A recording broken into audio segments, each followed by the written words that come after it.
Et si le tourniquet hongrois nous avait offert un moment de bascule dans une saison absolument historique marquée par une première, la victoire de Oscar Piastri. Bienvenue les amis pour le débrief de ce Grand Prix de Hongrie, la 13e manche du championnat du monde de Formule 1 édition 2024. Je me retourne tout de suite vers celui qui est l'habitué de ce plateau, Monsieur Brice Germain. Comment vas-tu mon ami ? Ton acolyte, ton duo, ton tandem, ton... Mais je dirais ton amant frère, de micro. Mon frère de sang de F1. Comment vas-tu ? Je vais chialer, putain. Ça va et toi, mon Manu ? Ça va, t'as été excellent. Brice a présenté l'émission de Winamax ce week-end. Il a été encore excellent et je pense que septembre, moi je vais prendre ma retraite en fait. Ça y est. J'ai cotisé, j'ai fait toutes mes annuités en l'espace de 10 ans, donc c'est bon. Excellent, je ne sais pas par rapport aux deux mastodontes que j'ai avec moi aujourd'hui. C'est vrai. Alors attends, n'en dis pas plus. N'en dis pas plus, on garde le secret. Je dirais pas ça d'Hamza en tout cas. On garde le secret parce qu'en effet, Hamza n'est pas là, mais Hamza a pensé à nous. Hamza est actuellement en vacances et Hamza avait une petite vidéo justement à partager avec vous. Salut à tous, j'espère que vous allez bien, que vous allez profiter de cette belle émission des Pistonnés, je n'en doute pas. Salut Brice, Manu, j'espère que vous allez bien avec votre invité, j'en parlerai dans un second temps parce qu'il y a beaucoup de choses à dire sur ce Grand Prix de Hongrie. Alors je vous laisse évidemment le soin de faire ce débrief. Comme vous le voyez, je suis vraiment anéanti, abattu, dévasté de ne pas être avec vous. J'aurais préféré être sous le cagnard parisien et les 45 degrés du studio, un petit big up Apollo et à toute la prod qui est certainement présente à vos côtés. Émission particulière en plus parce que victoire d'Oscar Piastri, vous savez à quel point j'aime ce pilote et de le voir concrétiser ça fait plaisir. Et puis victoire particulière d'Oscar Piastri, d'autant plus qu'il y a quelques jours, quelques semaines, on n'était pas loin, mon cher Brice, d'un petit débat. Oscar Piastri, le prodige, doit commencer à prodiger, je crois que c'était ça, la titraille que tu as proposée, que tu as balancée aussi publiquement en émission, du coup je me permets. Mon cher Brice, toujours être attentif et toujours être surtout patient avec les jeunes pilotes, d'autant plus que la F2, il y a un autre pilote qui commence à briller, Andrea Kimi Antonelli, la fraude, celui qui est surcoté, celui que l'on balance en F1 sans avoir encore fait ses armes, mais il commence finalement à être performant. Et là je sais, alors je ne vais pas le nommer, mais je sais que votre invité va pouvoir en parler parce qu'il y a beaucoup de choses à dire sur ce pilote, il y a beaucoup de choses à dire sur la F2, bravo d'ailleurs à Victor pour son podium, Isaac ne perd pas de points sur Paul Aron, donc c'est top. Les gars, bonne émission, profitez surtout, on se retrouve très très vite pour de nouvelles aventures. Voilà, mais profite surtout toi mon cher Hamza parce que je vois qu'en tout cas tu es en bonne position. Juste une petite réaction Hamza Brice. Je trouve qu'il est fort pour balancer des pics à 7000 bornes. Mais par contre en face il n'y a pas grand monde quand même. Octogone quand tu veux mon pote. Hamza qui reviendra bien sûr dès la semaine prochaine. Pour remplacer Hamza justement, un invité de marque, on est super content de l'avoir avec nous parce que c'est un ami des Pistonnés, il faut le dire, Monsieur Anthony Drevet. Comment ça va Anthony ? Salut, ça va super bien, je suis trop content, ça y est on est lancé. Moi franchement je suis bien là, on est parfait et je vais réagir sur tout ce qui a été dit justement. Alors, parce que j'ai des choses à dire. Je vais te donner tout de suite la parole mais je vais quand même rappeler qu'Anthony Drevet sort d'une journée d'hier où il a commenté, je pense que c'est un fait historique dans l'histoire de France. Historique, exactement, bravo pour ce beau logo et cet événement qu'on aime tellement. C'est un moment historique parce que tu as commenté hier Live 3.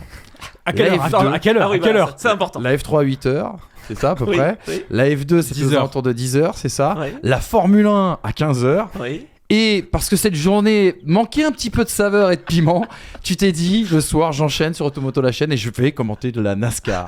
Comment ça va ce matin ? Ça va, et écoute, pas mal. C'est vrai que c'était une bonne journée, c'était du marathon. Tu vois, c'était encore autre chose là que j'ai expérimenté hier.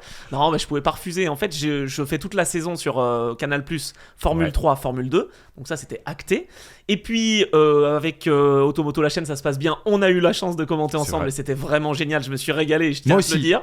Du côté de Pocono. Exact. Donc c'était le trioval. Et bien là, hier soir, c'était à Indianapolis. Ouais. Donc ça ne se refuse pas, puisque je fais des remplacements en été, de remplacements de pâte et fil.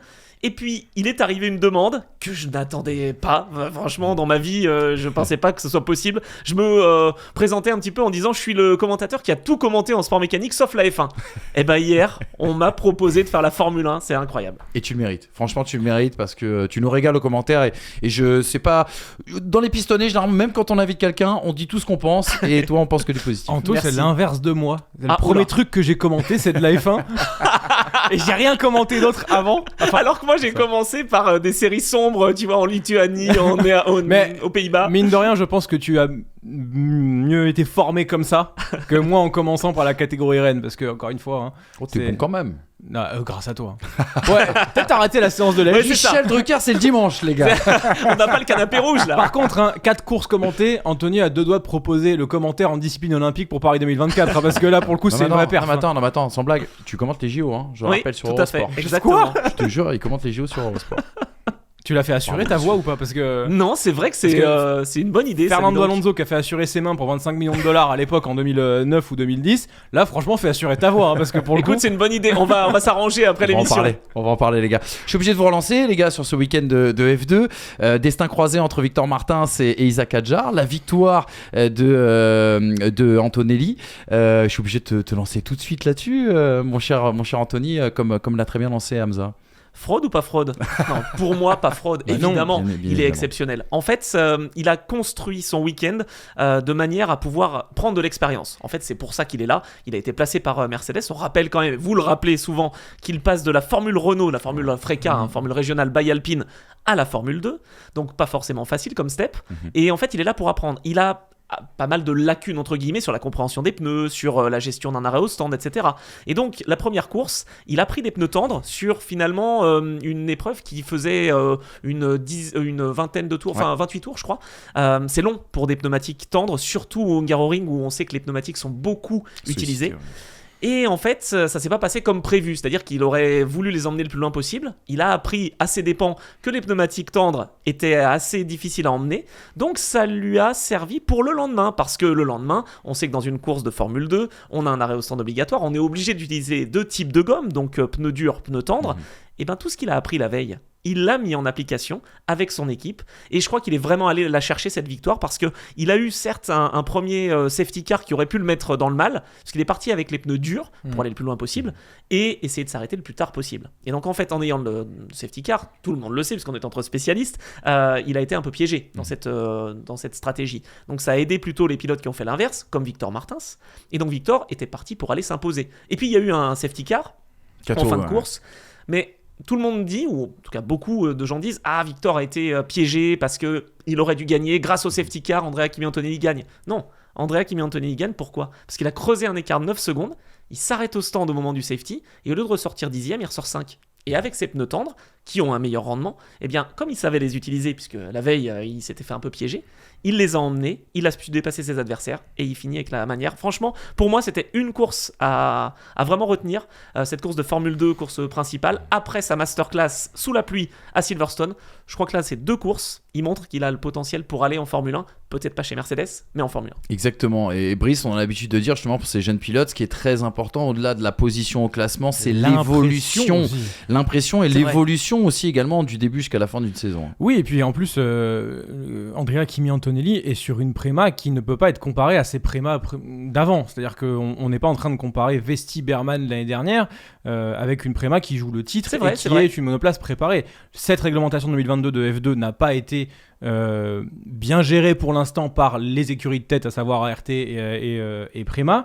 Et dans cette difficulté-là, Andrea Kimi Antonelli, il est largement Oliver Berman au championnat. Il gère beaucoup mieux ce championnat que Oliver Berman. Ça, je suis d'accord. Ça me choque est en 3e saison. C'est vrai. Alors, Berman est en 2e saison.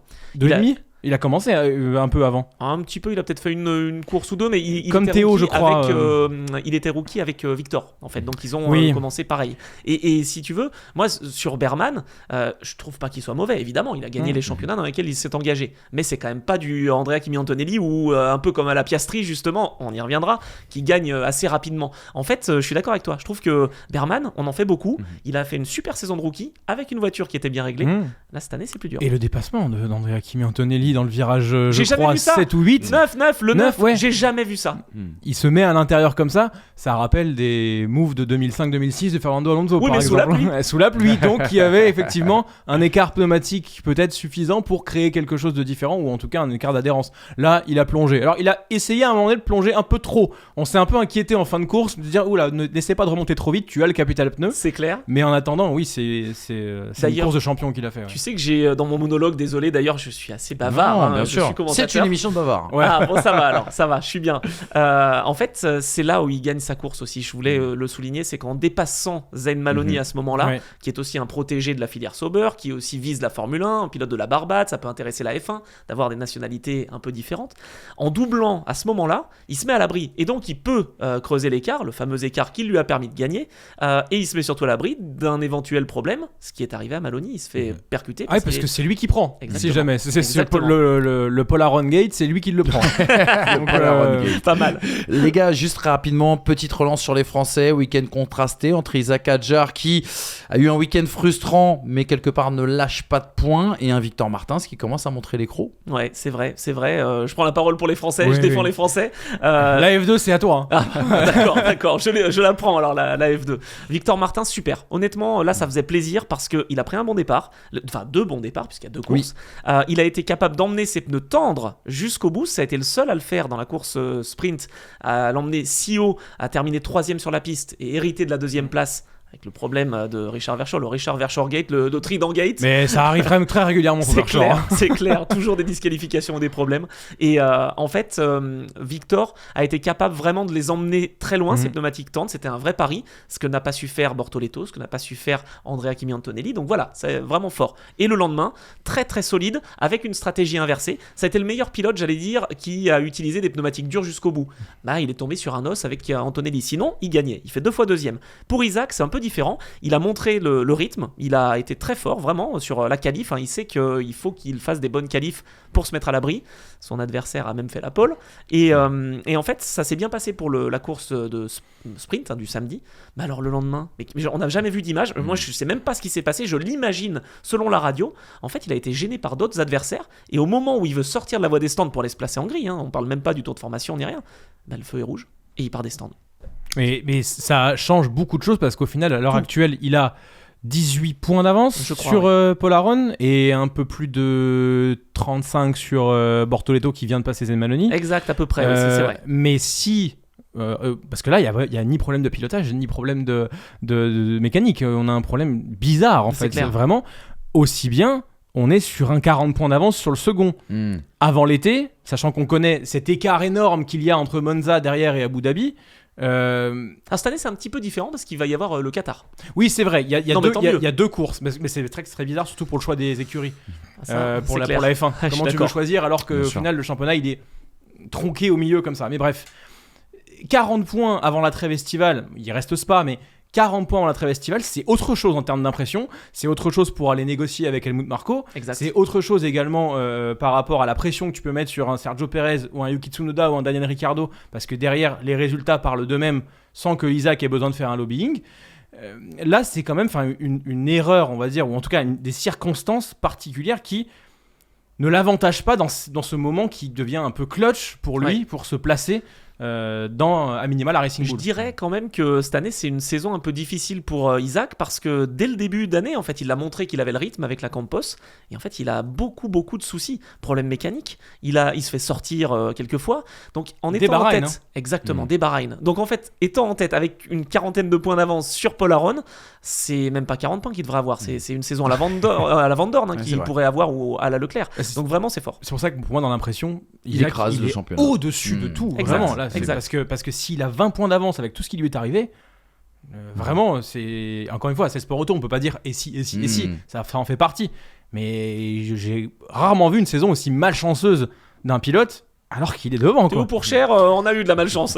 Ah bah à Hongrie, moi ça me rappelle toujours le strike de Drugovic. On rappelle toujours pas pénalisé. On attend encore l'enquête. Non, c'est vrai. Ils sont en train de vérifier ça. On espère Liuzzi est dessus encore.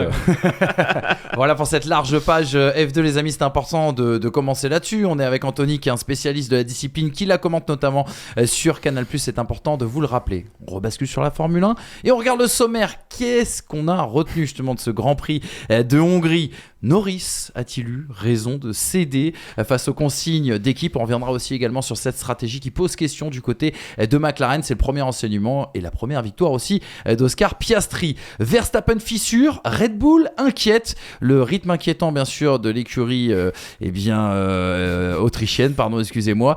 Et surtout un Verstappen assez nerveux. On reviendra sur des actes en piste et des paroles au micro. Aston Martin a-t-elle éteint Fernando Alonso? Alonso inquiète. Et on reviendra aussi sur un week-end qui a été assez compliqué. Et puis Pérez, est-ce que Yuki Tsunoda lui a donné le dernier coup de pelle, celui fatidique avant justement la trêve estivale? On aura l'occasion d'en parler tous ensemble, bien évidemment. Petit jingle, mon Léo, et on se lance tout de suite sur ce grand débrief du Grand Prix de Hongrie. Et avant de rentrer dans le vif, je vous rappelle quand même les résultats. Vous n'avez pas tous eu la chance d'écouter Anthony hier sur C8 pour regarder cette course. On se remémore les résultats. La première victoire d'Oscar Piastri devant son coéquipier Lando Norris.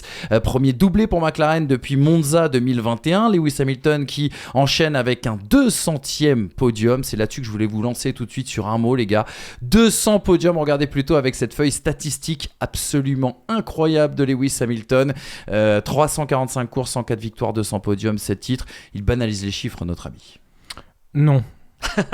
Non, et je trouve qu'on s'en rend compte depuis cette année, en fait. La 104e victoire a rappelé la valeur de ces victoires, je trouve, parce que oui, comme le dit Lando Norris de façon très insolente et très maladroite, oui, il avait une bonne voiture il y a 7 ans. Honteux Lando Norris. Ouais, vraiment. J'aurais été Lewis Hamilton, ça aurait été un front devant les caméras du monde entier. Parce que Norris a une mauvaise voiture, évidemment. Oui, bien sûr. Et puis l'élégance n'a pas de prix, les amis. J'ai trouvé ça petit. Mais bref, passons. Mais tu fais le caïd en cool room. Alors bon bref. Je peux comprendre. Et en même temps, à l'émotion des pilotes à l'arrivée, tu te rends compte que certaines victoires ont entre guillemets moins de valeur que d'autres par rapport aux circonstances dans lesquelles elles ont été acquises. Effectivement, quand Lewis Hamilton gagnait par 30 secondes d'avance et qu'il n'avait aucune difficulté en piste à gagner parce que sa W10, 11, 12 non, 13, 14 non, pas celle-là. Non, pas la 14, pardon. Était sur un rail que Valtteri Bottas n'était pas en mesure de venir le matcher. Effectivement, je comprends qu'elles aient moins de saveur. Mais à l'arrivée, si la 104e a cette saveur-là, imagine juste qu'en fait, factuellement, c'est la même chose. Et que c'est arrivé 104 fois. Alors les podiums, quand on voit un podium d'Alonso l'année dernière, on s'émerveille de ce podium-là. Il en a eu 200, Lewis Hamilton. 200 fois, il a fait ce pas-là. Combien de fois a-t-il terminé sur le podium par rapport au nombre de fois où il a fini dans les points? C'est plus de 80%. C'est clair. Faut se rendre compte de ces statistiques. Il a banalisé, certes, mais cette année, je trouve, avec le retour de ces statistiques qui montent encore parce qu'il est capable de faire une pole position, qu'il est capable de gagner un Grand Prix, on se rend compte aussi de la valeur que ça avait avant. Et je trouve ça bien qu'il regagne dans ces circonstances-là parce que ça va pas venir faire dire que ces victoires ont été acquises uniquement grâce à la Mercedes. Oui, la Mercedes est mieux là, mais il faut aller les chercher. Et toutes les victoires qu'il a eues avant, elles avaient une valeur de construction d'écurie, elles avaient une valeur de construction de la monoplace autour de son pilote par rapport au feedback qu'il crée. Et je ne veux pas banaliser ça, ça a été trop banalisé par le passé. Aujourd'hui, ce qu'il réalise maintenant ramène, entre guillemets, on va dire, la valeur de l'étalon or sur Lewis Hamilton. Pas mal. Oh, il parle bien. C'est pour ça qu'on des aime. meilleurs. Anthony, 200 podiums, une statistique qui peut être égalée, tu penses, dans l'histoire de la Formule 1? Eh ben, tu vois, j'en parlais hier au micro, mais pour les victoires, en fait, quand Alain Prost, à l'époque, alors il y avait moins de Grands Prix. C'est vrai qu'on parle beaucoup de statistiques, il y a énormément de Grands Prix, donc évidemment, quand on a une voiture qui est capable d'aller se battre pour les podiums, on peut plus en avoir, c'est logique. Donc au-delà des statistiques, évidemment, c'est un super pilote, et il a toujours su aussi aller dans les bonnes équipes, parce que il y a les choix d'équipe. Je veux dire, si Alonso a des statistiques un peu moins bonnes, c'est aussi parce que les choix n'ont pas toujours été très bons. C'est un excellent pilote, mais voilà. Est-ce que ça peut être battu? Je ne sais pas. Quand Alain Prost a eu ses 51 succès, on s'est dit mais personne n'y arrivera, c'est pas possible. Et puis finalement, il y a un extraterrestre qui est arrivé 91, et puis on s'est dit incroyable, ça sera pas possible. Et puis Hamilton est arrivé, donc je dirais que tous les records sont là pour être battus. Ça va être dur, faudra patienter. Pourquoi pas avoir un pilote qui batte ce record, et pourquoi pas alors soit un Lando Norris, soit un Oscar Piastri, ou peut-être Max Verstappen, parce qu'il est à 107 hein. Ouais, c'est vrai. Il est à 107 Max Verstappen hein, et il est né en 97 hein. Oui, mais alors par contre, ce qui me fait dire, c'est un petit peu comme en rallye, ce qui me fait dire qu'il n'ira peut-être pas jusqu'au 200, c'est peut-être qu'il s'arrêtera avant Max Verstappen. Complètement. Et 2028 on en parle apparemment. On va en parler en effet de Max Verstappen qui semblait passablement énervé. Moi j'étais comme vous très énervé contre Lando Norris et cette scène dans la cool room. Ouais. Ça, c'est quelque chose qui m'a pas plu. Mais bon, d'accord. on manque Mais de pas temps. hier, t'étais pas énervé contre Lando Norris hier. Si Je on en suis- parle tout de suite, les amis. Premier enseignement. On va se friter, McLaren, Quentin. Ah On va se friter, McLaren, Quentin. Norris qui cède et Piastri qui signe sa première victoire. McLaren est tout simplement, les amis, seul au monde ce week-end en termes de rythme. Il n'y a pas eu de concurrence, en tout cas, pour l'écurie Papaye. 3e pole de Lando Norris samedi. Et encore un départ manqué depuis la première place. On rappelle qu'Oscar Piastri a fait la différence au premier virage. Piastri qui domine Norris sur les 2 premiers relais. Jusqu'à patatras, la décision de McLaren de faire rentrer justement Lando Norris qui undercut son coéquipier. Derrière, consigne d'équipe, on demande à Lando Norris de laisser passer Oscar Piastri. Norris devait-il céder aux consignes d'équipe ? C'est une vraie question que je vous pose, un brin provoque, mais je vous la pose quand même. Au final, il cède et on a une première victoire d'Oscar Piastri, 7e vainqueur différent depuis 2012, depuis 12 ans, on n'avait pas eu une pareille statistique. Qu'est-ce que vous a inspiré ce week-end de McLaren, les gars ? Et la vraie question, est-ce que McLaren s'est planté dans la stratégie au moment de faire rentrer justement Norris avant Piastri ? Et surtout, est-ce que Norris n'aurait pas dû désobéir ? Ouais, bonne question. Alors, je suis pas pilote, donc je vais pas me placer à la place des pilotes, mais j'ai parlé avec des racers, des pilotes qui m'ont dit, mais il aurait dû faire comme s'il n'avait plus de radio, il aurait dû rester parce qu'une victoire est une victoire et on rend pas à la place comme ça. Donc, côté racer, certains et beaucoup pensent qu'il aurait dû rester devant. Moi, je pense pas que ce soit une erreur vraiment de McLaren, ça a été maladroit en fait, et c'est assez souvent que Piastri n'est pas favorisé et n'a pas la faveur finalement de s'arrêter en premier. Là pour le coup, ce qui les a piégés, je pense, chez McLaren, c'est que l'undercut était tellement fort que Piastri était piégé, c'est-à-dire qu'en 2 tours, il perdait 4-5 secondes, c'était mort. Et donc Norris a réussi à passer devant. Il y a aussi autre chose, c'est que tout le monde, en tout cas beaucoup, me disent « Ah oui, mais Norris, une fois qu'il a été devant, il a été capable de s'échapper. » Ouais, enfin Piastri aussi. Donc, normal. En fait, bah ouais, normal. Il a le clean air, il a la possibilité d'aller mettre son rythme comme il faut. Le problème, ce qui s'est passé, je pense, pour Piastri et ce qui l'a empêché d'aller revenir sur Norris, c'est que la chauffe des pneus en Formule 1, c'est extrêmement important. C'est-à-dire qu'il faut vraiment suivre un protocole, et même en course. Et là, on lui a demandé assez rapidement de les mettre très rapidement en température pour pouvoir aller revenir sur Norris. Bon, bah, il les a un peu cramés. Et en fin de course, il avait lâché les armes. Et finalement, il a eu ce cadeau. Est-ce que Norris aurait dû lâcher ? C'est ta question. Moi, je pense que pour le bien de l'équipe, il a bien fait de lâcher, mais c'était maladroit, c'était mal, et ça m'a rappelé la saison 2002. C'est pas des bons souvenirs. Exactement, et le Grand Prix d'Autriche notamment, et l'imbroglio Ferrari. Brice, la question que j'ai envie de te poser, et après, promis, je te redonnerai la main pour répondre à Anthony sur cet avis. Est-ce que McLaren s'est planté dans la stratégie au moment du deuxième arrêt, au moment où ils ont arrêté Norris avant Piastri ? Oui. Tu penses vraiment ? Oui, j'ai re-regardé la course pour me rendre compte de si oui ou non il y avait une erreur de stratégie. Il y a un truc qui m'a frappé, c'est qu'au tour 43, on prend la radio chez Piastri et on lui dit « Nous ne couvrirons pas Hamilton ». Oui. On Je lui crois dit pas ça. qu'il change d'avis après, justement. Mais oui. Bah ouais. Nous ne couvrirons pas Hamilton. Tour 46, on parle à Norris. J'ai fait mon Hamza un peu. Tour 46, on parle à Norris et on dit « On t'arrête, il faut qu'on couvre Hamilton ». Ça, c'est pas une erreur.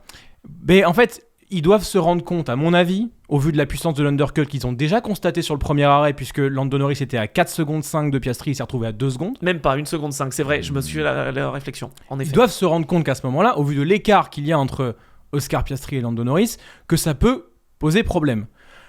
Lewis Hamilton était-il vraiment une menace ? À ce moment-là, on peut se le dire, vu qu'il vient de s'arrêter. Néanmoins, Lewis Hamilton ne va pas se réarrêter, on le sait à ce moment-là. Donc, s'arrêter un peu plus tard, enfin un peu plus tôt que prévu pour McLaren, n'est pas dérangeant puisqu'ils auront la même vieillesse de gomme que Lewis Hamilton à ce moment-là. Donc, on peut s'aligner sur les stratégies. Ce qui fait qu'on a à peu près le temps, normalement, au vu de l'écart qu'il y avait entre Hamilton et Norris, de faire rentrer d'abord Piastri et ensuite Norris. Là, on a attendu. Oui. On a attendu 2 ou 3 tours pour faire rentrer Norris, et derrière, on réattend un tour pour faire rentrer Piastri. Si Même on réagit, plus, je crois, ils Oui, attendent plus un peu que ça, oui, hein, peut-être. justement. si C'est 2 tu, tours, hein, entre Norris et Piastri. Ouais. si tu réagis vite, tu peux arrêter et Piastri et Norris, et je vais même te dire, tu peux même faire ce double stack que tu Exact. n'as pas fait Ouais, ils sont peut-être un peu moins joueurs que Mercedes, mais en effet. Mais en fait, le truc, c'est que tu retardes le problème. Tu t'es créé un problème là. Tu t'es créé un problème en arrêtant Norris avant Piastri. Combien de fois la stratégie, parce que Piastri avait un peu moins de rythme que Lando Norris, a avantagé Lando Norris pour au final faire jouer la victoire à Norris à des moments où Piastri lui-même pouvait également la jouer. Je suis d'accord. C'est arrivé plein de fois. Ouais. Si là, ils se mettent dans cette situation-là, ils reproduisent une situation où à un moment donné, au vu de ce que montre Piastri, ils peuvent le perdre. Mentalement, ce que j'ai pas compris, c'est que dans la radio, et c'est assez rare d'entendre ça, on rassure Piastri en disant we will manage, on va gérer la situation. Mais comment gérer la situation de deux pilotes qui sont des racers qui ont envie de gagner, et surtout d'un Lando Norris que l'on connaît évidemment et qui a été victime de ça en 2021. Tu parlais du dernier doublé. Oui, c'est vrai. À Monza, il a été victime de cette mésaventure, et là on l'a pas fait repasser devant par rapport à Ricciardo. Exactement. Vas-y. Non, je voulais réagir sur un truc, c'est que je voulais saluer le travail de l'ingénieur de Lando Norris, parce que à ce moment-là, je lui donne une médaille, moi. C'est pas à Piastri que je la donne la médaille. Faut qu'il aille à l'ONU, lui. Hein. Parce on en a besoin en ce moment, même. La manière dont et en fait, pour moi, il y a une phrase qui dit. Alors, j'ai plus exactement la phrase en tête. Excusez-moi si c'est pas exactement ça. Mais il y a une phrase qui m'a marqué et je me suis dit, c'est là qu'il va entre guillemets lâcher. Exactement. Et il a dit à un moment donné. Il ne gagnera pas sans l'équipe et sans Oscar. You will not win a championship like that. You will need Oscar. Oui, you will need. Et à ce moment-là, quand tu penses à Kimi Raikkonen en 2007, si Felipe Massa ne joue pas le jeu au Brésil, de s'arrêter avant, il n'est pas champion. Tu peux penser à ça. Avec Pérez en 2021, ce fait de venir aider son coéquipier à la défense, il va avoir besoin de ça à ce moment-là. 2008, McLaren perd le titre, pourquoi ? Parce que 2007, pardon. Oui. Pourquoi ? Parce que justement, les deux s'entendent pas. Exactement. Et ces écarts-là aujourd'hui, Lando Norris l'a compris. Il va avoir besoin d'Oscar Piastri parce que si la McLaren était dominante depuis le début de saison, quelque part, il s'en fout, pas besoin de Piastri. Est-ce qu'aujourd'hui Verstappen a besoin de Pérez ? Non. Par contre, il peut pas compter dessus. Par contre, là, dans cette lutte-là, si Norris était en position de gagner aujourd'hui, c'est parce que pour une fois depuis 5 Grands Prix, il n'est pas seul face à Verstappen. On va en parler dans Red Bull, mais Verstappen s'est pris les pieds dans le tapis hier. Lui et son équipe. Oui, quand je dis Verstappen, mais j'ai ce que je veux dire. C'est le Verstappen Racing Team, on l'a oublié de préciser. C'est la VRT, ouais, c'est ça. Mais en attendant, s'ils sont deux, Anna Schmitz, elle a plus de problèmes à gérer quand même cette histoire. Ce qui est lourd, c'est normal. Si Oscar n'est pas là, au final, cette position n'existe pas pour McLaren. Donc, oui, il va avoir besoin d'Oscar. Et on a évité l'incident diplomatique pour le reste de la saison. Combien de tours il a dû faire ce travail de psychologie ? Longtemps. Bonne dizaine. Et au final, est-ce que Norris perd pas la victoire sur ces 10 tours-là ? Les gars, on continue cette discussion avec notamment les citations, les réactions après la course, qu'il y a beaucoup de choses à dire. Et notamment, donnons la parole à l'intéressé, celui qui est le sujet de notre question, monsieur Lando Norris, qui dans un premier temps a été très fair-play au micro, bien sûr, de la F1 TV, qui nous dit « C'est dur, ce serait dur pour n'importe qui de laisser la tête de la course. Ils m'ont donné l'opportunité de le faire. C'est ce que je tiens à dire. Par conséquent, je pense que c'était juste de rendre la place. Je ne veux pas passer pour le gars qui n'est pas juste. Oscar a fait beaucoup pour moi dans le passé. Il m'a aidé dans de nombreuses courses. Il a fait une meilleure course que moi. Il a pris un bon départ, un meilleur départ, et le mien a été nul. Il le méritait et c'était la bonne chose à faire. » Lando Norris qui rajoute « Cela a fait mal à chaque fois que vous allez abandonner une victoire et la donner à quelqu'un quand vous êtes en tête de la course et que vous devez rendre la victoire.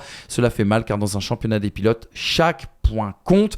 Je sais que je suis très loin derrière Max au championnat, je le comprends, mais ce sont 7 points que j'ai perdus aujourd'hui, pas à cause d'un changement de position, mais juste à cause d'un mauvais départ. C'est là que j'ai perdu ma course aujourd'hui.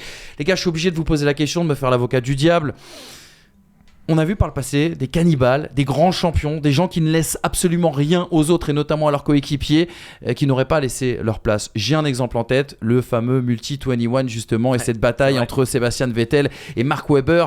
À l'époque chez Red Bull, Sébastien Vettel n'avait pas suivi justement les consignes. Est-ce que Lando Norris devait céder sa place ? Ah, c'est vrai que c'est intéressant ton exemple. Si on reprend l'exemple un peu historique. C'est vrai, on se souvient de Mark Webber dans la cool room là, qui disait à Sébastien, Multi-21 Sébastien. Alors, on disait au numéro 2, donc Webber, de passer devant finalement, ce qui n'a pas été fait par Sébastien Vettel. Alors oui, c'est peut-être mis à dos. Et c'était les mêmes circonstances parce qu'on rappelle que la strat avait été décidée dans le matin, dans le brief de la course. Exactement, le même concept, effectivement, on en parlait. Et puis à peu près la même chose aussi parce que Lando Norris est le fils prodigue chez McLaren, Vettel l'était chez Red Bull. Moi j'ai un autre exemple en tête, on a Imola 89 avec McLaren, tiens, encore avec Prost et Senna. Il y avait un accord, peut-être peut-être pas forcément avec l'équipe, mais entre les deux pilotes au moins, qui impliquait que si le premier virage ou le deuxième était passé en tête par un tel, eh bien ce pilote-là allait gagner. Sauf que Senna n'a pas respecté cet accord. Donc je suis d'accord avec toi, c'est vrai que si c'était un winner, un racer, il aurait justement voulu prendre ce risque de se mettre à dos l'équipe McLaren. On n'est peut-être pas dans la même situation, mais je sais pas s'il aurait dû laisser passer ou non, mais c'est vrai que on a des exemples par le passé où finalement certains sont vraiment imposés. J'ai un autre exemple, mais c'était pas tout à fait dans la même configuration, mais à quel point une victoire peut compter, parce que j'entendais des gens dire mais Piastri il en aura d'autres, on sait pas, c'est la F1. Peut-être pas, peut-être que oui, mais on sait pas. Mika Salo, on allait lui demander si ça aurait pas changé sa vie en 99 quand il remplace Schumi. Il remplace Schumi, il est en tête du classement. Il aide Irvine pour justement éviter qu'il perde des points pour aller chercher le titre qu'il n'aura finalement pas. Spoiler. Non. Incroyable, Irvine n'est pas champion. Mika Salo aurait eu une victoire. Donc, comme quoi, c'est quand même difficile de lâcher une victoire. Lando Norris a attendu tellement longtemps avant de l'avoir. Je ne comprends pas pourquoi il l'a lâché. Pour le bien de l'équipe, tant mieux. Je pense qu'il n'y a pas de réponse unique à cette question et que c'est très circonstancié à où en est McLaren, où en est Norris dans sa carrière et où en est Piastri dans sa carrière. Quand tu prends le Grand Prix de Hongrie 2018, je crois, je ne vais pas te dire bêtise, Lewis Hamilton relaisse passer Valtteri Bottas parce qu'il tente quelque chose. Mais à ce moment-là dans sa carrière, Lewis Hamilton, il est quadruple champion du monde. Valtteri Bottas n'est pas vraiment une menace. Deuxième année seulement de collaboration. Alors il y a ça, et puis cette année-là, ils arrêtaient pas de faire ça. C'est un peu comme en 2002, encore une fois. Il y a vraiment des années comme ça. Bottas laisse passer Hamilton laisse passer Bottas. Non mais on est où là ? Là on a un cas quand même avec Oscar Piastri et Lando Norris où Oscar Piastri a beaucoup aidé. Depuis le début. Alors il a très peu été en position de l'emporter. Il a souvent été bien placé et souvent sa course a été endommagée pour favoriser celle de Norris. Mais il y a quand même, à Spa, il était proche l'année dernière aussi également. Il y a quand même des choses où il va falloir ménager la chèvre et le chou chez McLaren, qui est souvent partisane également, d'avoir deux pilotes numéro 1. Genre j'allais te le dire, tu vois, j'allais rebondir là-dessus. En fait, le problème, il vient d'où ? Il vient qu'on a deux super bons pilotes. Exactement. Et c'est le meilleur line-up, vraiment. J'y crois. Justement, est-ce que tu dois pas être un peu plus cannibale si t'es un grand champion ? Si tu sais qu'il y a la menace Oscar Piastri à côté de toi. Alors, on est dans une phase pour McLaren qui est en train de sortir de sa chrysalide pour devenir le papillon des écuries de tête. McLaren, ça fait depuis 2012 qu'ils n'ont pas joué un championnat. Ça fait donc 12 ans, on avait des pilotes totalement différents, dont des champions du monde à l'époque. Lewis Hamilton, Jenson Button. Ben oui, les derniers doublés en qualif, le doublé, c'est Hamilton, Button. Exactement. C'est pas la même gestion. Là, on passe d'une équipe qui, en l'espace de 5 Grands Prix, est une équipe en construction qui joue les accessites, podium et victoire 6 circonstances de course, à une équipe qui, sur la Hongrie, montre un package dominant. Pas à la lutte, dominant. Ils mettent 15 secondes à Hamilton.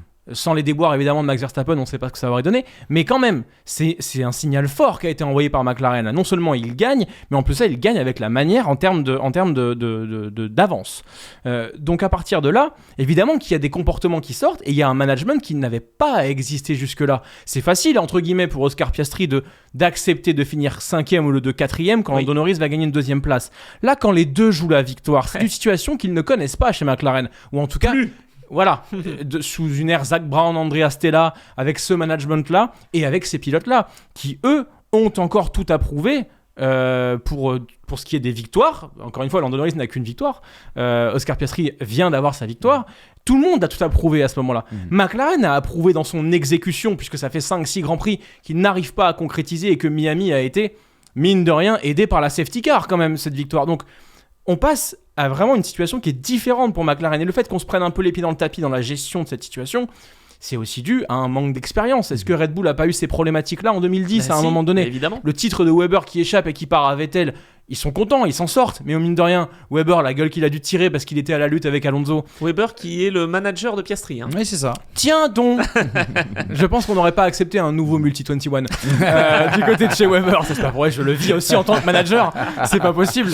Mais en attendant, tout ça, c'est des circonstances que McLaren va devoir apprendre à gérer si cette voiture-là est amenée à jouer en haut. Encore une fois, tu prends 2018 Verstappen-Ricciardo. Je te dis pas que la monoplace jouait aussi bien que McLaren, mais en attendant, des déboires, il y en a eu, parce qu'à ce moment-là, quand on commence à sentir l'odeur du sang, les deux, à ce moment-là, il n'y a plus de posts Instagram qui tiennent. Je pose la question parce que je rebondis sur ce que tu dis. S'il n'y avait pas eu la victoire de Norris à Miami, on aurait fait la même stratégie? Je ne pense pas. Je ne pense pas. Après, tu sais, hier, j'ai regardé la course avec un pilote qu'on aime beaucoup d'ailleurs, Gabriel Aubry, pour ne pas le citer, et on regarde ensemble et je lui dis, au moment où il y a l'undercut, je lui dis, c'est impossible que Norris cède la place. Pour moi, c'est impossible justement pour marquer son territoire, parce qu'il joue aussi également championnat, parce que McLaren a l'ascendant. Et Gabriel me dit, c'est simple, si la stratégie a été dictée ce matin, il est obligé de donner la place, parce que sinon c'est une faute professionnelle. Si par contre rien n'a été dicté ce matin, eh bien là il pourra s'engouffrer dans une brèche, et quelque part on peut féliciter peut-être McLaren pour le management. Oui, parce qu'au final tu vois l'enjeu change la perception que tu aurais du non-respect des consignes. Exactement. Ils ont anticipé ce genre de problème. Oui, mais qu'est-ce qui a été dit sur Esteban Ocon à Monaco quand il a attaqué dans le premier tour? L'enjeu, pour toi, dans ta perception, il est moins important que celui de Norris à ce moment-là. Et pour autant, pour lui, à ce moment-là. C'était le moment de se montrer pour aller avoir un contrat. Exactement. Espérons qu'il ait un contrat pour l'année prochaine, je pense que oui. Mais oui. Voilà. Ça devrait tomber là. Bon, là, demain, après-demain. Mais tu vois, ce côté...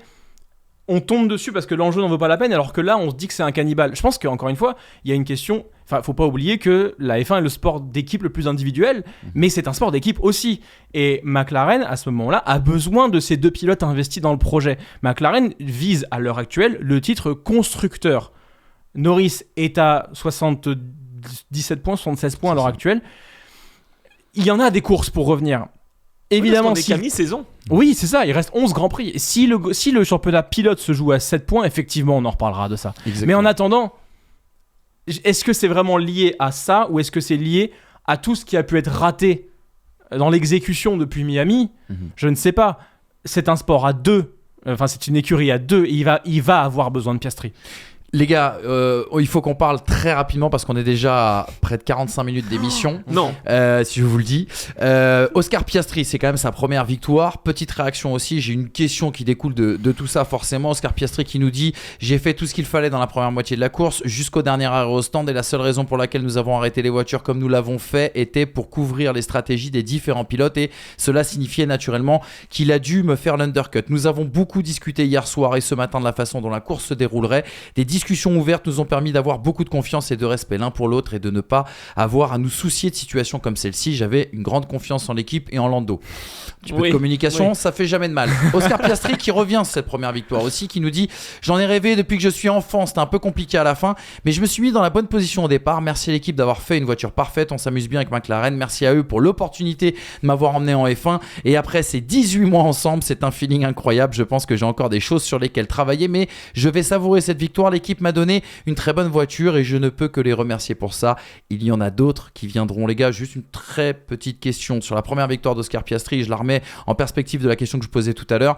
Est-ce que ce move de fin de course n'a pas quand même cassé l'émotion d'une première victoire en Formule 1, qu'on soit spectateur ou que ce soit pour Oscar Piastri? Même moi, j'ai eu du mal, même aux commentaires. En fait, je suis très content de la victoire de Piastri. Je pense qu'il le mérite. C'est un super pilote et vraiment, il va nous étonner dans l'avenir parce que j'en entends qui disent « Ah, Norris, il a une telle pointe de vitesse par rapport à Piastri. » Les gars, Piastri vient d'arriver.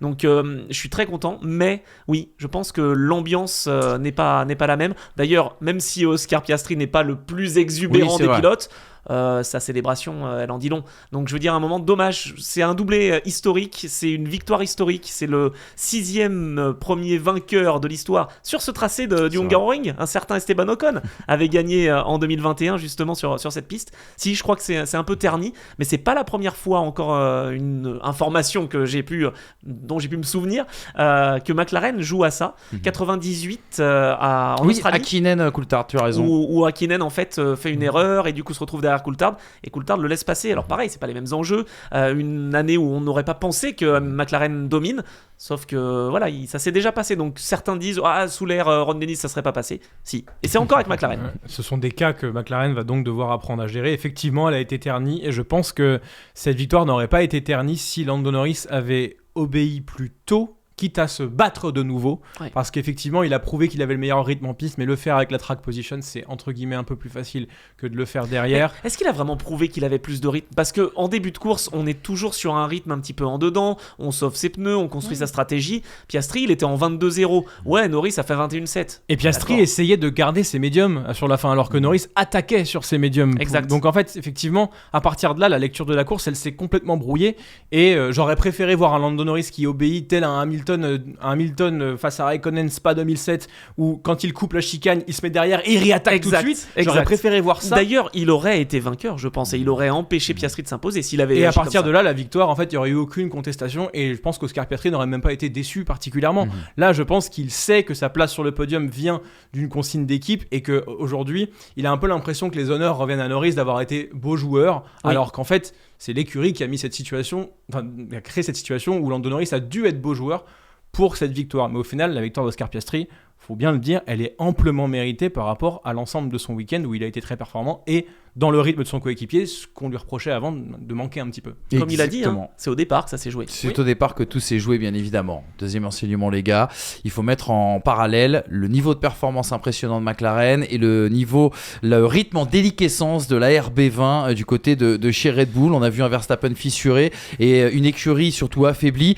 Ça a commencé déjà le week-end avec une drôle de communication de Max Verstappen qui a taclé son écurie. Je vous mettrai la citation tout à l'heure concernant les évolutions ratées. On arrive avec Red Bull avec un nouveau package d'évolution, et on n'a pas vu grand chose en tout cas de ce package. Il y a eu des échanges musclés aussi également à la radio, des sorties aussi verbales après la course. On parlera je pense de Giampiero Lambiase qui a été juste extraordinaire. Si vous avez encore la chance d'avoir accès à F1 TV, je vous invite à écouter l'échange pendant 1h30 entre Verstappen et son ingénieur. Il y a une masterclass encore une fois de leadership et de management effectuée par Lambiase. Et puis on rappelle aussi également des petites statistiques. Deuxième accrochage en 3 courses. Il n'a pas été d'ailleurs sanctionné à l'issue de cette course. Est-ce qu'il méritait une sanction selon vous? Devrait-il passer un petit peu moins de temps sur les simulateurs et notamment sur iRacing, puisqu'il y était jusqu'à 3h du matin la veille de course? Alors il y a quelques courses lorsqu'il gagnait on disait oh c'est extraordinaire, il est en sim racing et il gagne en course, ce mec là est inarrêtable. Mais là c'est vrai que on commence à se poser un petit peu des questions au vu des performances, et surtout combien de temps peut-il tenir Norris? Parce que là quand on voit le niveau de performance les gars du côté de chez Red Bull, on peut se poser des questions sur la deuxième partie de saison, non? On peut se poser des questions, mais moi je vais être le rabat-joie, tu sais. En fait, on est sur un circuit aussi à beaucoup d'appui, à faible vitesse. Et les Red Bull, elles sont pas idéales sur ces circuits-là. Je pense qu'on n'aura peut-être pas la même lecture sur les circuits qui arrivent. Il y en aura qui seront pour McLaren, évidemment. Mais je pense quand même qu'on peut pas enterrer Red Bull et Verstappen comme ça. C'est vrai que les évolutions ont tardé à être efficaces. Je pense aussi que ça se joue avec ce qui s'est passé entre Horner et Marco, avec Newey qui va partir. Même si on dit que Christian Horner et Jos Verstappen auraient mis de l'eau dans leur vin. Oui, Norris est très content d'avoir laissé passer Piastri. Il y a un tonneau, il y a un tonneau de vin. Oui, c'est ça. Oui, ça, je veux bien le croire. Si tu mets 10 centilitres, ça va encore goûter un peu au sulfite quand même. On va pas se mentir. Comment tu te situes, toi, Brice, justement, sur le week-end de Max Verstappen et la photographie qu'on garde à l'arrivée de la Hongrie? La photographie, c'est que sur un week-end où rien ne va, il est 5e. Oui. Et il met 10 points. 5e avec un contact et une voiture un peu endommagée. Voilà. Il faisait 3 normalement. Oui, voilà. C'est-à-dire qu'un week-end qui ne va pas pour Max Verstappen, c'est 5e. C'est tout. C'est vrai. Donc, quand tu prends la trajectoire depuis Miami, le resserrement des performances, on est les premiers à le dire. Enfin, moi, je suis d'accord. Il y a une lutte. Mercedes gagne, McLaren gagne, Ferrari gagne, on s'éclate. Le premier au championnat, même depuis Miami, c'est Max Verstappen. C'est lui qui fait P2, c'est lui qui fait P3. C'est pas il y a une victoire de Russell et puis ça retombe 8ème. C'est pas il y a une victoire de Leclerc et puis derrière il n'y a plus rien pour Ferrari parce que les évolutions ne marchent pas. À un moment donné, cette Red Bull là, sublimée par le fait qu'elle est complètement faite pour Max Verstappen et ciao Pérez, dommage. Aïe, ouais. Au final, lui, les points, il les met, et ces 10 points-là, c'est le pire résultat hors abandon de la saison avec celui de Monaco. Les 2 grands prix de perdition. Non, même 3 avec l'Autriche.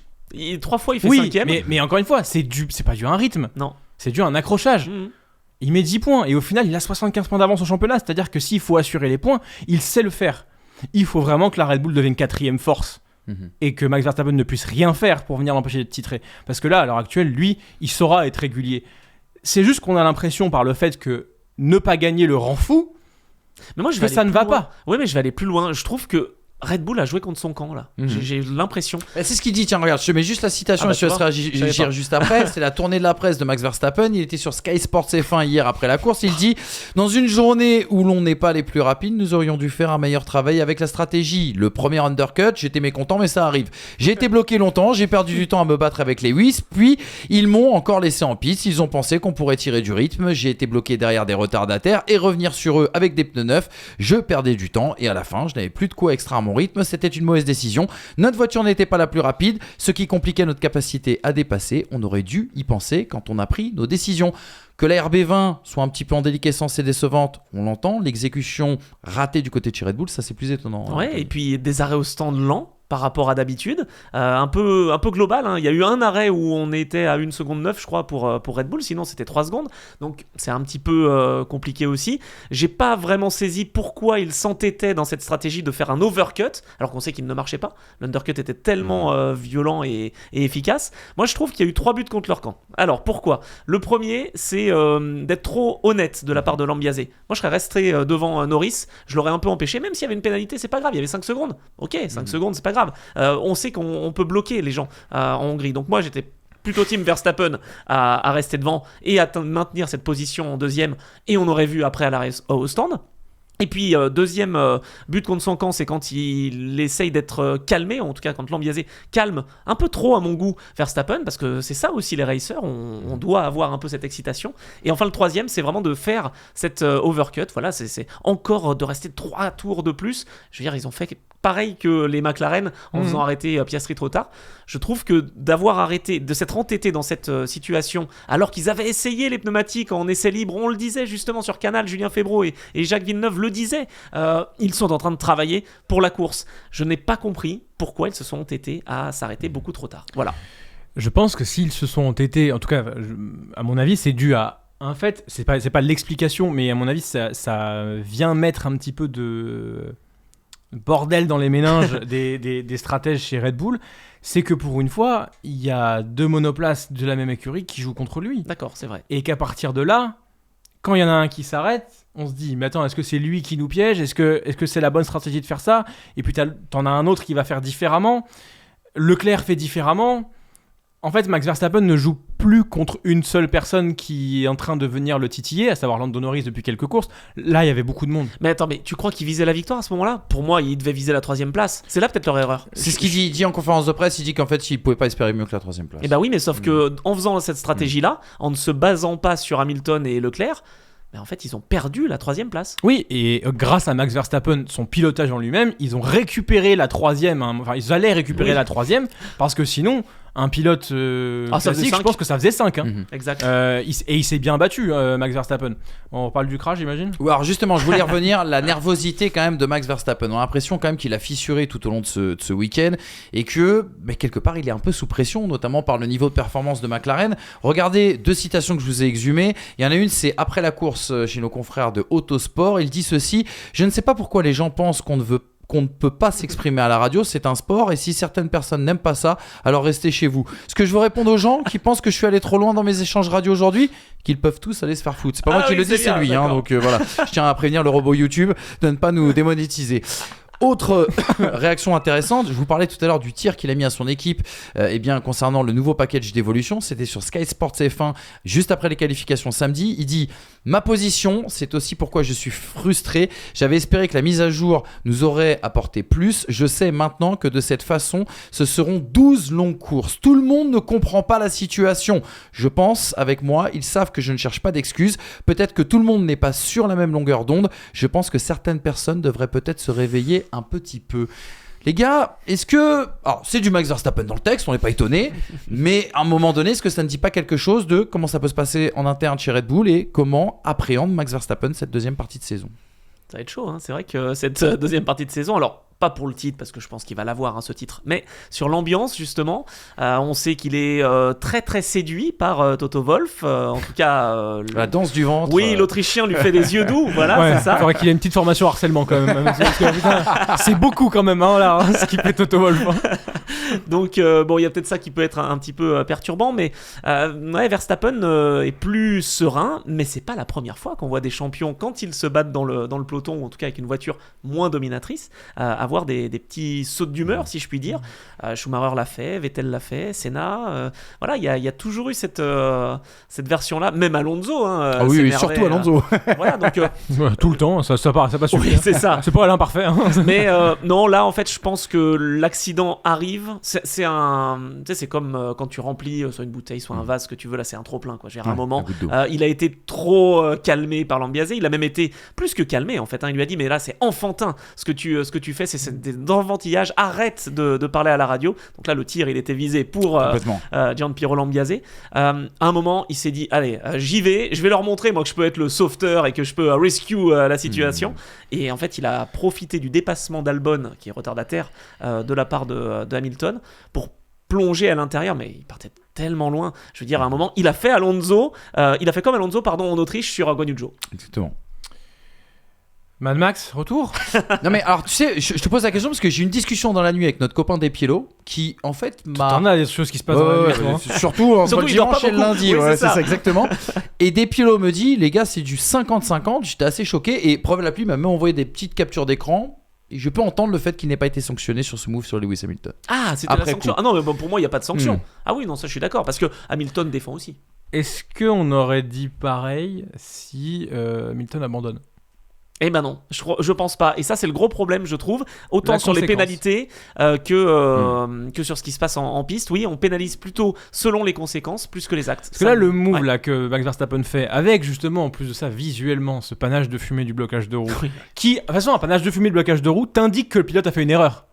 Donc, si jamais il va trop loin, il strike, comme Valtteri Bottas en 2021 au premier virage, même s'il y avait de la pluie, et que ça détruit la course de Lewis Hamilton, le move peut être le même, mais si tu touches la suspension ou quoi machin, il les prend ces 10 secondes. Là, je comprends que effectivement, il y a un deuxième mouvement de Lewis Hamilton. C'est ça. Pour autant, la place, elle y est. Oui, S'il freine pas comme un zinzin, parce qu'il freine comme un zinzin. Mais il y a aucun moment, il peut passer. Il y a aucun moment, on a l'impression qu'il prend même le virage, notre ami Max Verstappen. Et justement, il y a un truc qui m'agace un peu, c'est que Horner, Marco, Verstappen, il y en a aucun qui s'est remis en question sur la course et sur ce move. Donc, justement, quand tu es dans la position de Red Bull, c'est assez facile de te remettre en question. Oh, on a fait une erreur. Rappelez-vous de Toto Wolff en 2019 à Hockenheim où les deux Mercedes ratent totalement leur course. Ils ont failli le refaire, le stay out, box. C'est vrai, exactement. Mais au niveau de Verstappen, il y a un truc qui me choque, c'est que tout le week-end, à Lambiase, il lui dit « Je n'ai pas de frein, ça ne mord pas, je n'arrive pas à mettre les freins dans la bonne fenêtre, etc. etc. » Les deux erreurs qu'il fait, c'est deux freinages complètement lunaires. Exact. Pourquoi tu le sais. J'ai pas pensé à ça. L'extérieur au T3, quand il va aller sur Hamilton. J'avais oublié, tout le monde pense qu'il s'est raté. Non, il a pas de mordant. Il a des problèmes sur ses freins, il a pas ce mordant, les mâchoires, elles viennent pas sur les disques. Il s'en plaint, voilà, et il s'énerve tellement à la radio, il dit « Non, mais c'est moi qui est en train de faire, c'est moi qui prouve, c'est moi qui... » À un moment donné, si ta monoplace elle va pas, tu ne peux pas le faire. Donc il faut que tu te rappelles aussi que si ta monoplace te permet de faire des dive bombs d'habitude, c'est parce qu'elle marche d'habitude. Donc aussi avoir cette prise de recul, de se dire les gars ils me fournissent un truc qui me permet d'être triple champion du monde et de la magnifier certes, mais en attendant quand elle marche pas il faut faire avec. Et quand tu oublies que ta voiture n'a pas les freins que tu veux à ce moment-là, tu crées ce que tu viens de créer. Et je pense qu'avant toute chose, tu peux te dire, bah ouais, mes freins avaient des problèmes. J'ai fait la manœuvre qu'il fallait pas. Certes, Lewis a bougé sur les freins. Ouais. Mais en attendant, ouais, effectivement, j'ai été un peu impulsif à ce moment-là. Et personne ne lui en voudra. Là, en fait, on louait depuis des mois et des mois le fait que Max Verstappen avait trouvé une espèce de froideur vis-à-vis de ce qu'il était avant. Et que c'était ça qui effrayait tout le monde. Parce qu'aujourd'hui, qu'est-ce qui pouvait le perturber ? Bah, au final, final, on a compris ce qui pouvait le perturber, à savoir dès qu'il y a une voiture devant lui. Mais de toute façon, c'est comme tout le monde, je veux dire, on reste des humains. À un moment donné, quand t'es sur un état de grâce et quand t'es en confiance, oui, tu fais moins d'erreurs. Là, pour le coup, il est un peu dans ses retranchements, poussé un peu. Et je te dis aussi, et ça sera mon dernier mot, mentalement, il était un peu préparé à faire une connerie. Oui, complètement. Et la vraie question, les gars, quand on le voit dans cet état mental, justement, et quand on voit le niveau de performance de Red Bull aujourd'hui, est-ce que franchement, il n'y a pas une petite question, une sorte de bascule? Tu as répondu, bien sûr, Anthony, tout à l'heure sur l'aspect du Hungaroring, mais est-ce que Brice n'était pas un peu plus circonspect sur la deuxième partie de saison de Red Bull? Des évolutions qui ne marchent pas, on le rappelle, c'est le deuxième gros package à porter. Ouais, enfin, il a 46 millièmes de la pole quand même. Et c'est un circuit qui est pas avantageux pour Red Bull vis-à-vis de la McLaren. Là, c'était un package qui était censé apporter plus de constance justement dans les longs relais en course. On ne l'a pas vu hier. Les longs relais, ça allait. Encore une fois, il y a une stratégie qui a détruit la course. 2 overcuts sur un circuit comme le Hungaroring, c'est du suicide. Je crois, c'est ça. Le premier, on peut l'excuser. D'ailleurs, Verstappen l'a excusé. Le deuxième, pour moi, il est inexcusable. Oui, donc je pense que c'est plus stratégique, encore une fois. Le rythme, il l'avait pas par rapport à McLaren. Mais ça, je le mets vraiment sur le compte du Hungaroring. Quand on verra des virages à haute vitesse, ça passera peut-être pas de la même manière. Non, je suis pas inquiet parce qu'encore une fois, ça craque sur un week-end. Ça a craqué en Autriche, certes. Il va y avoir la pause. Il y a un moment donné où ils vont se dire, écoute, ils vont penser Rosberg 2016. Si tu fais deuxième toute la fin de saison, ça suffit. Je te dis pas ils vont faire ça, mais non, parce que ça leur ressemble pas. Non, mais il y a une gestion à avoir. Un côté de se dire, écoute, on a de l'avance, on n'a peut-être pas le meilleur package, mais concrètement, ça sert à rien de s'énerver à l'heure actuelle. Red Bull va ramener encore des évolutions. Pour le moment, Mercedes n'est pas forte partout, McLaren n'est pas overpuissante partout. Red Bull a quand même le package entre guillemets le plus complet qui lui permet d'être toujours dans la lutte. Il n'y a pas de raison, connaissant Max Verstappen et sa capacité à mettre des points intermédiaires justement actuellement, que ça ne passe pas. Et justement, il faut prendre un peu de recul par rapport à ça, à mon avis. Ok, pas de culture dans l'instant, les amis. On verra, jugera du côté de Spa et pour les prochaines courses, bien sûr, après la trêve. Troisième enseignement, parlons d'Aston Martin. Le fan club français de Fernando Alonso veut nous envoyer sur place, les amis, parce qu'il faudrait sauver le soldat Fernand. Tu parles de toi, la troisième personne. C'est ce que j'allais dire, c'est un peu le Alain Delon, là. C'est un petit peu ça. Mais, merci de l'avoir noté, en tout cas. Déjà, parlons de la situation d'Aston Martin avec la nomination d'Enrico Cardile qui va arriver la saison prochaine, qui deviendra le boss de Dan Fallows. Dan Fallows, c'est l'homme qui est à l'origine du bond en avant l'année dernière, notamment de Aston Martin. Dan Fallows, quelque peu affaibli bien sûr par cette nomination et cette nouvelle. Des nouvelles évolutions qui sont arrivées ce week-end pour un petit peu plus de constance, là encore une fois sur les longs relais. 2 voitures qualifiées en Q3 samedi, ce qui était plutôt une bonne nouvelle. Mais le désespoir surtout de Fernando Alonso. 7 vainqueurs différents, pas un espoir cette saison pour Alonso. Il s'en est plaint devant la presse, je vous mettrai la côte juste après. Une stratégie très mal optimisée. L'Espagnol, encore une fois, très agacé, en recul depuis quelques semaines. Il a laissé passer son coéquipier Lance Stroll. La réalisation ne nous l'a pas montré, mais on a récupéré des images. Et Lance Stroll lui a pas rendu la place derrière. On polémiquera pas là-dessus. Mais c'est cette phrase que je vous ai exhumée de Fernando Alonso. C'était sur DAZN à l'arrivée de la course. Il dit: la honte pour nous, c'est qu'avec autant de vainqueurs différents cette saison, nous ne sommes même pas prêts de rajouter notre nom sur cette liste. Je suis très heureux pour Oscar Piastri, un gars fantastique, un excellent pilote chez nous. Mais chez nous, la stratégie n'était pas la bonne aujourd'hui. C'est facile à dire après la course, mais on s'est arrêté au 7e tour et on avait 63 tours à faire avec un train de médium et un train de dur. C'était un peu optimiste. Le rythme n'était pas bon et la stratégie n'était pas idéale. J'ai l'impression de voir un Fernando Alonso sur le reculoir depuis qu'il a prolongé, les gars. Tu sais, quand on se marie, normalement, on se dit qu'on est là pour le meilleur et pour le pire.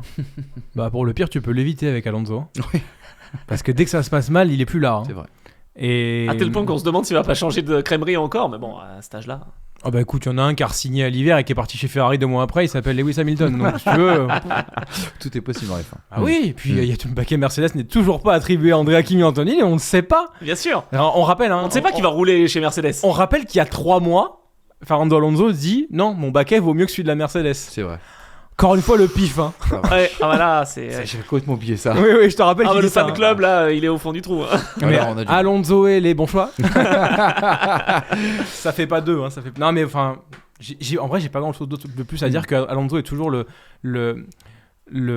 comment dire, l'exagérateur des problèmes de son écurie, et inversement, il est toujours le sublimateur, je sais même pas si ça se dit, le sublimateur des bonnes performances de ses écuries. Là, en l'occurrence, Aston Martin est dans le trou. C'est pas Lance Stroll qui va les relever. Non, c'est vrai. Et d'ailleurs, on le voit. C'est quand on a les 2 pilotes d'une même écurie qui sont proches, C'est que tu peux te dire que là, t'es au niveau de la voiture et point, quoi. Mais c'est vrai que je reconnais pas Alonso. Et je pense pas que ce soit l'âge, parce qu'il a toujours faim. C'est vraiment qu'il est démotivé. Et, Cette situation peut l'éteindre, tu penses ? Anthony, il a faim, mais il a pas envie de manger de la merde. Oui, c'est vrai. En l'occurrence, je suis en train d'y penser. Alors que je pensais que c'était impossible d'éteindre Fernando Alonso. Mais à un moment donné, t'as le feu sacré jusqu'à un moment où peut-être que ça peut t'épuiser aussi. Donc le fait de se battre pour des 7, 8, 9, 10e places, c'est moins sympa que de se battre pour des podiums. Hein. Exactement. Il attend Honda en fait. Ouais.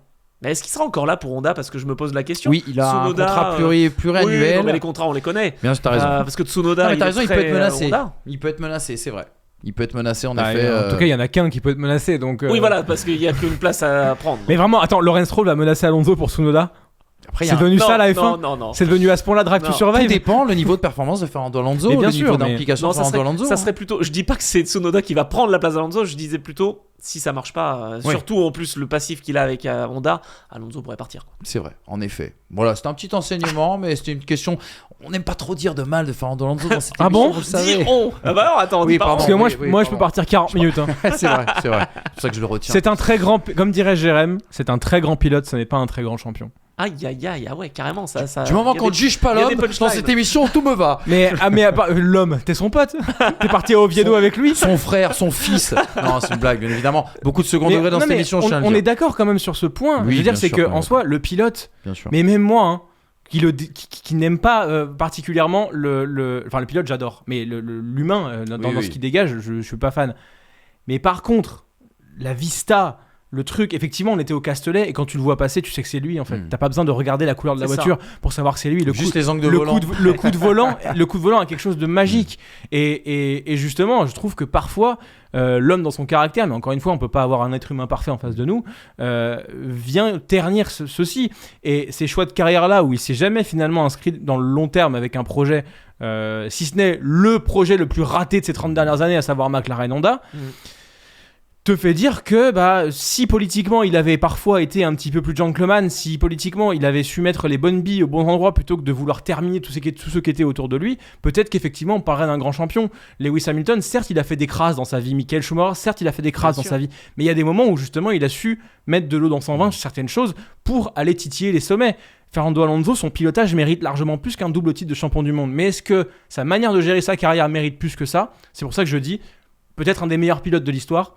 Pour moi, pas l'un des plus grands champions de l'histoire. Et on sera tous d'accord là-dessus. Max Verstappen a dit, pour moi, il a dit ça il y a 6 mois, c'est top 5 all-time. Oui, mais en driver. Ça, c'est en prenant une partie, bien sûr, de la réponse. Et très bon complément que tu viens. C'est vrai, à tel point que c'est ce qu'on a évoqué tout à l'heure avec McLaren. Voilà, il faut aussi être team player, hein, et ça, c'est pas donné à tout le monde. C'est sûr que je me souviens quand il se battait face à Schumacher. Moi, j'étais plutôt team Schumi. Donc, c'était pas forcément facile. On n'aurait pas été copains à la récré, toi et moi. Ça doit bien se passer avec Jacques Villeneuve. Ouais, c'est pas mal. Ah, ouais, Julien, il est aussi team Schumi. Hein, c'est nickel, je l'ai encore. Mais non, par contre, en devenant journaliste, c'est vrai qu'on se rend compte de plus de choses et en prenant du recul, et on a des émissions comme les Pistonnés justement pour ça, c'est intéressant de pouvoir faire la part des choses. Exactement. Les amis, on est très en retard, mais on est obligé de faire une petite coupe pure de publicité. C'est tout de suite, on revient avec le dernier enseignement. Comme tu le sais, nous sommes soutenus par Winamax, donc viens jouer avec nous sur tes sports préférés. Si tu aimes les courses automobiles et la Formule 1, ça se passe chez les copains de Winamax. En collaboration avec Wina, nous avons cette offre de bienvenue avec le code FT10 et le lien en description. Lors de ton premier dépôt, tu es automatiquement remboursé jusqu'à hauteur de 100 € et on t'ajoute même 10 balles en bonus. Important, le jeu est strictement interdit aux mineurs et peut comporter des risques, donc on ne joue que des sommes que nous sommes prêts à perdre. Merci mon Thomas Dufan. Quand il n'est pas là, il est encore là. C'est notre patron. On l'embrasse, on le félicite. On ne dit pas pourquoi. On l'aime très fort. Voilà. Et on lui souhaite une longue vie, bien évidemment. 4e enseignement, les gars. Après cette coupure de publicité, Sergio Pérez, est-ce qu'il a pris le dernier coup de pelle ce week-end? L'ami mexicain, il y a les rumeurs, il y a Helmut Marko qui ne se cache plus. Il avait pourtant de meilleures sensations en essai ce vendredi avec les mises à jour et les évolutions. Il y a ce crash en Q1 qui ruine absolument son week-end, un crash de plus, me direz-vous, après celui de Silverstone. Et puis à l'arrivée de cette course, il faut quand même noter une belle remontée, une stratégie bien exécutée, une P7, son meilleur meilleurs résultats sur les 7 dernières courses. Tiens. Et puis, malgré un week-end galère, si on devait opposer deux situations, celle de Tsunoda qui pourrait remplacer Sergio Perez en cours de saison et le week-end du Mexicain, malgré lui aussi un week-end galère et lui aussi une sortie, Tsunoda qui marque 2 points avec la Racing Bull. Peut-il garder sa place après la trêve, Sergio Perez peut-il garder sa place? Bonne question. C'est une vraie question. $1 million. Il y a... Dans une autre écurie que Red Bull, il devrait plus être là depuis longtemps. C'est clair. Le problème, c'est qu'aujourd'hui, cette deuxième Red Bull est une voiture empoisonnée. Personne n'en veut. Hein. Mais personne n'en veut, mais il y a des raisons. Et cette raison, c'est qu'encore une fois, qu'elle est inconduisible pour 99% de la grille. Je pense qu'on se répète un peu à ce niveau-là, mais du coup, Alors, est-ce que il y a c'est ça et il y a aussi le fait que, pardon, hein, mais Non, vas-y, comme McLaren, tu vois, il n'y a pas un environnement où tu peux avoir deux très bons pilotes, ou comme chez Mercedes, où je crois qu'ils sont frileux à ça en fait. Sainz attend un départ de Verstappen pour Il venir. l'a dit ce week-end. Oui. Il a dit j'attends une ouverture de fenêtre de dernière minute, soit avec Mercedes, soit avec Red Bull. Oui, mais avec Red Bull, ça veut dire quoi? Ça veut dire ça veut dire Verstappen part, c'est pas Perez qui part. Complètement. Parce que c'est pas possible. Aujourd'hui, cette place-là, elle signe. Il y a quand même de grandes chances qu'elle signe ton arrêt de mort, quoi. Parce que la voiture sera pour Verstappen. Le pilotage de Verstappen est injouable pour beaucoup de monde. Encore une fois, référence podcast Alex Albon, je le dis toutes les semaines. Du coup, qu'est-ce que tu veux faire? Tu mets Tsunoda? Attends, c'est super. Attends, Tsunoda, tu fais quoi? T'échanges un mec qui se crache contre un mec qui se crache, pardon.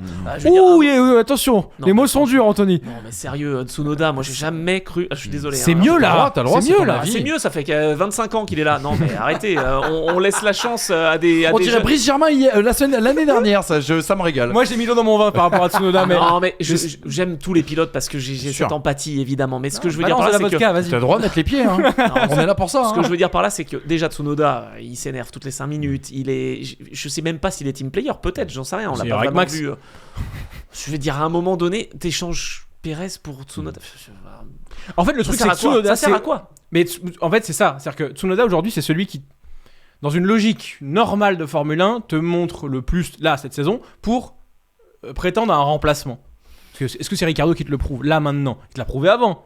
Est-ce qu'il te le prouve, là, maintenant? Ah non, Ricciardo, pas du tout. On est d'accord. Ah non. Aujourd'hui, Ricciardo, il devrait plus être là non plus, dans une vraie équipe. Dans une équipe qui ne privilégie pas le Colgate, effectivement. Voilà. Mais je veux dire, à un moment, tu mets Lawson depuis des années, d'accord, parce qu'il a montré les choses. Voilà, tu fais pas revenir Ricciardo. Et Tsunoda, ça fait longtemps qu'il serait plus là non plus. Et tu mets Liam Lawson et Isaac Hadjar dans la exact. Mais t'en as tellement des pilotes Red Bull en même temps. Je veux dire, tu peux mettre. T'as plus que Pepe Marty avec Hadjar. Ouais, t'as Pepe Marty. Mais Maloney, c'est out. Et oui, mais Iwasa, c'est out. Iwasa, c'est pas trop dans la course encore. Moi, j'aurais quand même essayé Iwasa et Lawson, par exemple. Tu vois, si j'avais été Red Bull Marco. Je ne le suis pas. Et pas Isaac, tiens. Non, mais l'année dernière, c'est pour te mettre dans la sauce. En attendant, Isaac, ça sera 2025. Le truc, c'est que le camouflet est violent. Alors là, en l'occurrence, la course, faut la saluer. J'ai été le premier à faire une vanne en faisant une minute de silence pour les perfs de Perez samedi sur l'émission Winner. Excellent. Ouais, non, c'est Drucker, calme-toi. Mais au-delà de ça, la course, quand t'es au Hungaro et que tu remontes comme il a remonté, faut le saluer. D'ailleurs, c'est une course qui a été frustrante pour Pierre Gasly à l'époque et qui a signé son arrêt de mort, le Hungaro, en faisant justement référence au fait qu'il n'est pas capable d'aller doubler, aller chercher des dépassements. Il y avait eu Hockenheim aussi où il plante Albon. Bien sûr. Il s'accroche avec Albon. À ce moment-là. Là pour le coup, c'était pas de sa faute. Mais c'était un accrochage, je veux dire. Oui. Non, il y a eu la voiture surtout. Mais c'était la goutte d'eau. Pour revenir à la goutte d'eau. Ah oui, la voiture qu'il a plantée en essai. Ouais, donc voilà. Et donc ce qui se passe, c'est quoi? C'est que Perez plante des voitures, mais lui, il est soutenu financièrement, donc il reste. Pourquoi tu remplacerais Perez par un Tsunoda? Moi, je pose la question. Franchement. Surtout si t'as plus le soutien d'Honda. Parce que Tsunoda est infusible à partir de là et que tu peux le cramer, tu t'en fiches, tu peux le mettre à côté de Max Verstappen. Oui, mais est-ce que Red Bull a du cœur? Mais là, t'es en train de pousser un mec à jeter du yacht. Ouais. Perez, je sais pas. Ils ont failli flinguer la carrière d'Albon, alors pour moi, Albon est génial. Donc, alors ceci dit, Gasly pareil. Ceci dit, la pression est sur Red Bull. Très rapidement, la réaction de Ralf Schumacher, vous savez qu'il est consultant sur RTL. On salue d'ailleurs, c'est une mini parenthèse. RTL Allemagne. Hein. Ah oui, RTL Allemagne. Il est pas avec Philippe Bouvard. Ouais, complètement. Il est au Rostet là maintenant. Faites bien le préciser. Qui dit, et on doit saluer d'ailleurs son coming out, on n'a pas le temps, mais félicitations à lui parce que les langues se délient. Cela doit cesser, je suis désolé, il devrait vraiment être mis. On devrait mettre fin à ces souffrances. Red Bull a tellement de pilotes, combien de temps peuvent-ils continuer à se soumettre à ce point? Et juste petit rappel, c'est Helmut Marko sur Sky Germany après les qualifications qui dit il a fait un très bon vendredi. Malheureusement, il a ensuite eu son accident en qualification. Nous nous en tenons à ce que nous avons décidé plus tôt. Nous l'évaluerons ici et lors de la course en Belgique la semaine prochaine. Ensuite, nous discuterons ensemble de ce qui se passera à l'avenir. Je ne veux pas entrer dans les détails des contrats ou quoi que ce soit. Il y aura une réunion après Spa et nous discuterons de tout le problème car c'est un problème. Checo n'a pas marqué beaucoup de points lors des dernières courses et la situation devient très inquiétante pour notre première place. Il peut pas tenir après une déclaration pareille d'Helmut Marko. Alors, je sais pas, il va encore se sauver en étant très bon en Belgique, pourquoi pas. Alors ça serait incroyable. Il va en ramenant Sneakers en sponsor. Voilà, c'est ça. Et là, il a déjà Kit Kat et Telmex. Il va faire tout le groupe Miko. Et puis voilà, c'est bien. Non, moi je pose une vraie question. Est-ce que chez Red Bull, on pourrait pas se concentrer pour le ramener à la confiance, le ramener un petit peu plus haut, pour qu'il marque des points justement et faire gagner Red Bull, parce qu'on sait que c'est plus important même pour un constructeur d'être champion constructeur que d'être champion pilote. Est-ce que c'est pas ce qu'ils ont fait ce week-end en gardant un package qui lui peut-être convenait mieux?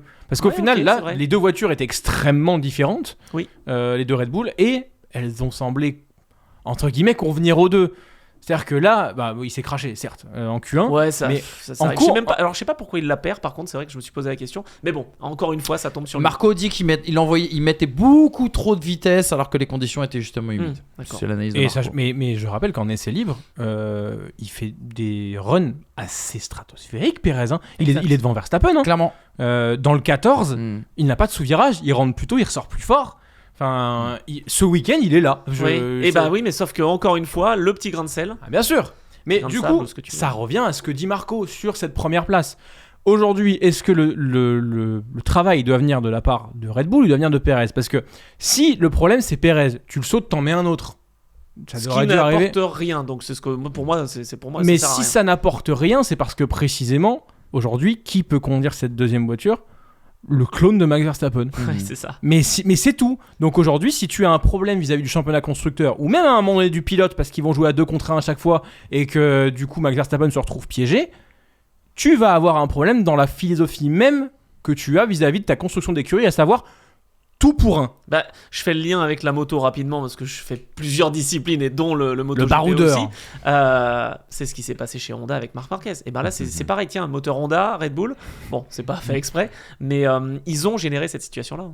Et pour le coup, je pense qu'ils gagneraient au vu du resserrement des performances à construire une monoplace qui soit saine à conduire pour deux, que Max Verstappen peut sublimer, plutôt que de tout mettre sur Max Verstappen. Peut-être que justement en mettant tout sur Max Verstappen, c'est ce qui a amené cette domination. En attendant, en manquant justement de gap vis-à-vis de la concurrence, c'est en train de leur porter préjudice. Et aujourd'hui, je ne crois presque plus au titre constructeur de Red Bull s'ils ne changent pas de philosophie. Et bien voilà, en tout cas pour ce 4e et dernier enseignement d'une émission qui a été riche, complète. Merci à vous deux, vous avez été absolument excellents. Petit point comptable avant de se quitter. Les classements des pilotes et constructeurs avec un écart désormais entre Max Verstappen et Lando Norris de 76 points à l'arrivée de cette 13e manche du championnat du monde de Formule 1. Lewis Hamilton qui remonte, qui passe devant Perez et George Russell. C'est important, Perez est désormais 7e de ce classement. Alonso et Stroll qui complètent ce top 10. Et puis du côté des constructeurs, McLaren, ça y est repassé devant Ferrari. C'est l'information principale et se rapproche dangereusement de Red Bull. Vous voyez, cet écart a complètement fondu. Et quand on voit le niveau de performance, même s'il ne faut pas tirer de conclusion hâtive, je vous ai bien écouté, on va avoir une deuxième partie de saison absolument épicée. C'est moins d'un doublé et demi pour McLaren. Hein. Exactement. Tiens, petite stat, je vous la donne comme ça. Allez. Les 5 dernières victoires de McLaren, c'est 5 pilotes différents. Oui, ça c'est fou ça. Ricciardo, Norris, Piastri, Button, Hamilton. C'est ça. Voilà. Incroyable. C'est vrai, hein. C'est fou. 5 pilotes différents. Comme quoi, des champions, ils en ont. Oui. Et ils arrivent à en attirer. Et ils aiment avoir justement ces line-up un peu puissants comme ça. Exactement. Mercredi, Anto sera avec nous. Et on aura une émission, les gars, je vous le dis, historique pour les pistonnés parce qu'on n'est pas peu fiers, exactement. On n'est pas peu fiers. Mercredi, on ouvre peut-être la plus belle page de l'histoire de la Formule 1, l'aventure Brown GP. On va revenir là-dessus. Et on a l'exclu, on va pas en faire des caisses non plus, mais on a la chance en tout cas, on n'est pas peu fiers parce qu'on l'a bâti avec nos mains ce projet. Monsieur Jenson Button sera en interview dans les pistonnés et on profitera de Jenson Button et de la présence d'Anthony pour refermer sur une petite page WEC comme ça, juste pour vous régaler. Bravo. Parce que c'est une saison historique aussi du côté de l'endurance. Je précise, je devrais partir à la fin, c'est pas que j'aime pas le WEC. Non, complètement. C'est qu'il a une vie et un boulot. Il y a des impératifs. Non, il faut que j'aille taper Hamza par rapport à ce qu'il a dit. Voilà, j'ai un vol. Pour Rio de Janeiro, Non, plein fer. Merci les amis d'avoir été avec nous. N'oubliez pas de nous dire ce que vous avez pensé de tous les avis en commentaire. Toujours avec respect, mais en discussion de passionnés, vous le savez. Et puis, je vous rappelle, si vous pouvez pas nous voir, vous pouvez nous écouter. Et bien évidemment, en podcast sur toutes les plateformes. Et j'ai toujours une pensée pour tous ceux qui nous écoutent sur la T'es route. sacrément beau. Merci mon frérot. Mais non, c'est faux. Il y a toujours des gens qui... Enfin bref, il y en a qui peuvent pas nous voir. Écoutez-nous dans ces cas-là. Bonne journée, salut. Salut.